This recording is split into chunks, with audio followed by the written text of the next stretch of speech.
ഇപ്പം ചില ദിവസങ്ങളിൽ നമ്മൾ വിചാരിച്ചതുപോലെയൊന്നും നമ്മളെ എല്ലാ കാര്യങ്ങളും നടന്നുകൊള്ളുന്നില്ല. രാവിലെ എണീക്കുമ്പോൾ വിചാരിക്കും ഇന്ന ഇന്ന പണികളൊക്കെ തീർക്കണമെന്ന്.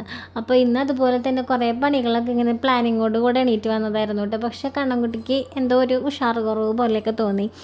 ഞാൻ പറയാറുള്ളത് പോലെ ചൂടിൻ്റെയൊക്കെ തന്നെയാണ് ആൾക്ക് ഉറക്കം വരുന്നത് പോലെയൊക്കെ. അപ്പോൾ കുറേ പ്ലാനിങ്ങൊക്കെ ഉണ്ടായിരുന്നു, കുറേ വർക്കുകളൊക്കെ ചെയ്ത് തീർക്കാൻ. എന്തേ കണ്ടില്ലേ, ടേബിൾ നിറച്ചിങ്ങനെ ത്രെഡൊക്കെ കെട്ടാനൊക്കെ ഇങ്ങനെ ഇരിക്കുകയായിരുന്നു. പക്ഷേ ആൾക്കൊരു ഉഷാറ് കുറവ് തോന്നിയപ്പോൾ പിന്നെ എൻ്റെ മൂഡ് പോയിട്ടോ ജോലി ചെയ്യാനായുള്ളത്. അവനെന്തെങ്കിലും ഒരു വിഷമമെന്നോ ഒരു അസ്വസ്ഥതയൊക്കെ കാണിച്ചാൽ തന്നെ എനിക്ക് ഭയങ്കര ഒരു ഇറിറ്റേഷനാണ് കേട്ടോ. പിന്നെ ഒന്നും ചെയ്യാൻ പറ്റില്ല. അങ്ങനെ പിന്നെ എല്ലാ പണികളും അവിടെ ഇട്ടിട്ട് കണ്ണൻകുട്ടീനെ എടുത്തുകൊണ്ട് നടക്കലായിട്ടോ. അപ്പോൾ എന്ത് കാര്യമാണെങ്കിലും അതെ, ഞാൻ പ്ലാൻ ചെയ്യാറില്ല. എന്ത് നമ്മുടെ ലൈഫിൽ പ്ലാൻ ചെയ്ത് കഴിഞ്ഞ് കഴിഞ്ഞാൽ എനിക്കൊന്നും നടക്കാറില്ല എന്നുള്ളതാണ് സത്യം. അപ്പോൾ പിന്നെ അവൻ്റെ കാര്യങ്ങളിലേക്കായിട്ടോ ഞാൻ അവന് ഭക്ഷണം കൊടുക്കലും അത് കഴിഞ്ഞ് അവനെ എടുത്തുകൊണ്ട് നടന്നു കുറേ നേരം. എനിക്ക് അവനങ്ങനെ ഉഷാറാണെങ്കിൽ കുഴപ്പമില്ല, അല്ലാതെ എന്തെങ്കിലും ഒരു ബുദ്ധിമുട്ടോട് കൂടെ വയ്യായ പോലെ ക്ഷീണം പോലെയൊക്കെ ആയിട്ട് അവനങ്ങനെ തന്നെ കിടത്തുമ്പോൾ ഭയങ്കര ഒരു ടെൻഷനാണ്.